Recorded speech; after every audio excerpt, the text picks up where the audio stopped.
What's up, y'all? Welcome to Surfing the Stream. My name is Matt, and I'm here to review The Boys, Season 5, Episode 1. This is the final season of The Boys, which you can find on Amazon Prime currently. The Patreon supporters voted for this to be the next review series for the channel. I have not reviewed any of the episodes of The Boys. I've done a pretty good job of just watching the series and just enjoying it for what it is over the last several years. But I felt like this was a good time to really jump into every episode of the final season. So, full spoilers from this point forward for episode 1 of the final season. And yeah, it's a good episode. It's a good episode. I really enjoyed it. One thing that I will say about this season, and it's really a complaint about streaming services in general, where it takes like a year and a half, 2 years for a show to come out with a new season. And I can't remember when season 4 came out, but it feels like it's been forever since we've gotten any content from The Boys. I was kind of lost when the start of this season, like the first, 10, 15 minutes, I was like, what the fuck is going on? Like, I don't remember any of this shit, even with the recap. So if it's been a while since you have watched The Boys, and season 4 in particular, I would recommend going on YouTube and watching one of those recap videos and catching yourself up. Unless you want to watch every single episode prior to season 5, then that's obviously an option. But I would definitely say go out there and get a nice recap of season 4. But I will start off with one thing in particular that it's very apparent throughout this episode in particular, but it's really the series at large. The whole series has always brought politics and pop culture stuff into the storylines.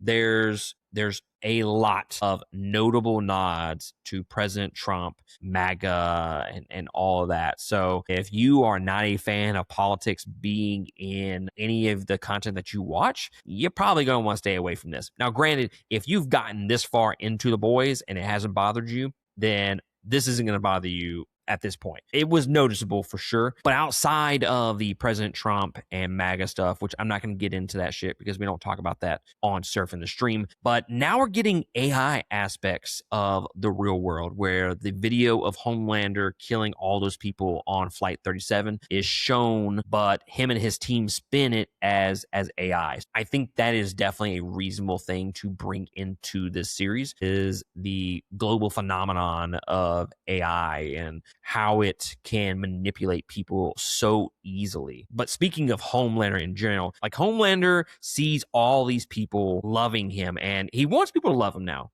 but he rules by fear. And I love the conflict there in his character. Like, you never know what that dude is going to do from moment to moment. He questions why Huey is so loved when he has absolutely nothing. Why would people risk their lives for him? And it shocks him when Huey says, well, because I would do it for them.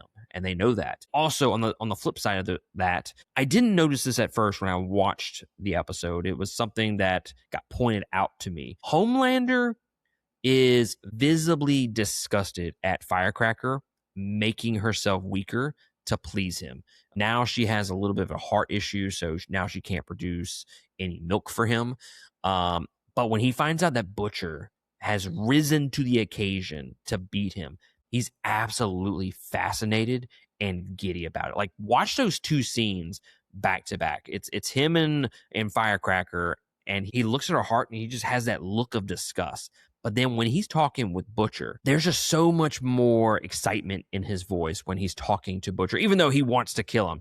He even mentions to Butcher that out of all the people that have ever challenged him, Butcher is the only one that's ever been a challenge, but he's still going to kill him.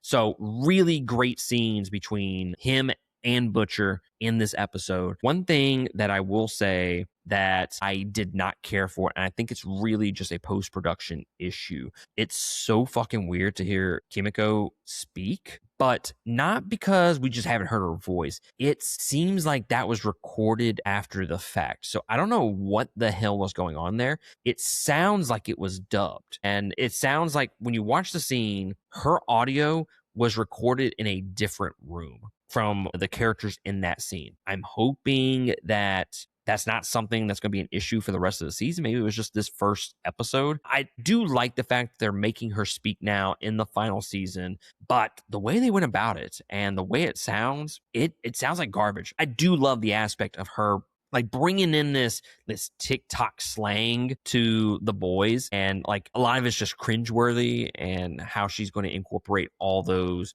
new terms and notable references into her conversations with her friends. It reminds me a little bit of Bumblebee in the Transformers movies, how he was able to cycle through the radio for his conversations. So I like that aspect of it, but I don't know. They just did something fucking weird in post-production that it just doesn't sound good at all. A new notable, I guess, character for this episode is the worm guy. I don't know if they actually mentioned him by name in this episode, but Jesus Christ, guys. I love how this show just continually evolves these new characters with powers, and how a lot of the times, I mean 99% of the time, these powers are done in a hyper sexualized way. So this guy obviously loves dirt and shit like that. That's fine. That's interesting in and of itself. But then when he goes to dig the tunnel into the concentration camp, he strips butt naked, bends over, and as he's chewing through the soil, it's spewing out human centipede style of his ass. And it's just like, what the fuck, dude?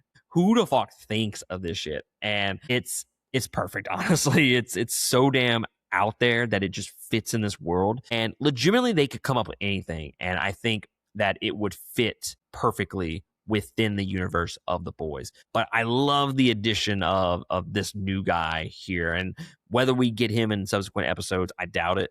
But I really liked him in this particular episode. The last thing that I want to mention about episode 1 is we finally get the arc conclusion for A-Train.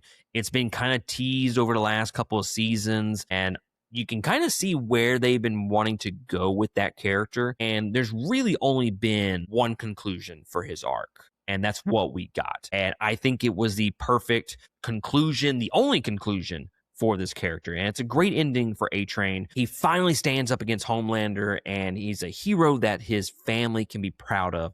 He's running away, and then he avoids the lady walking the street. And this is where that full circle moment from the very first episode of The Boys, it comes full circle. It's a circle where he kills Huey's girlfriend in episode 1. And of course, this is how the arc should have ended. Now, when you are predicting the storylines and where these arcs are going to end up, I don't think I ever predicted, in my mind at least, that was going to be what would happen. And it's a great full circle moment for him and his character to avoid this lady on the street. And when that happened, I was like, oh, that's it for him. Like there's no way he is going to make it out of this moment, because if he did, it would have felt like a bamboozled kind of moment if he would have survived, and it would have felt cheap for sure. But it's a great redemption moment, and I get it. We don't need redemption arcs for every single character that's ever created, and it gets a little overdone, especially when they're starting off as villains.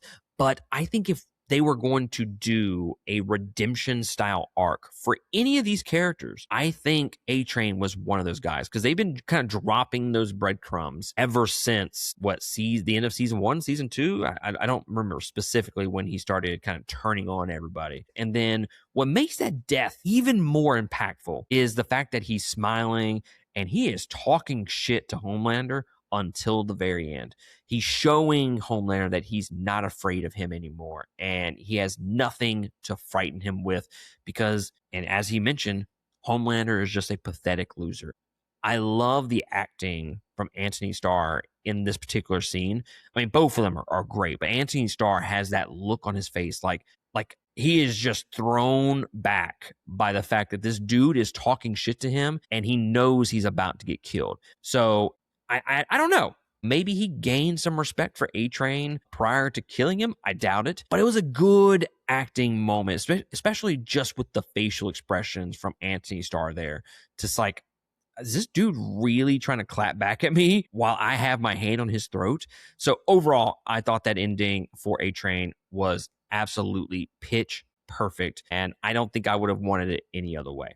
But guys, overall, I thought episode 1 was a good introduction to the final season. It brought everything back to a status quo. It got all the characters back together again. And now Starlight and Huey are at odds with each other because she kind of ditched him, but then she came back for him. So I don't know. I love the conflict between those two characters. They're definitely at the center of this show in terms of the emotional core. So it's going to be interesting to see where they take that storyline for the rest of these episodes. But yeah, overall, thought it was a good start to the final season, and I can't wait for the rest of these episodes. They actually dropped the first 2 episodes.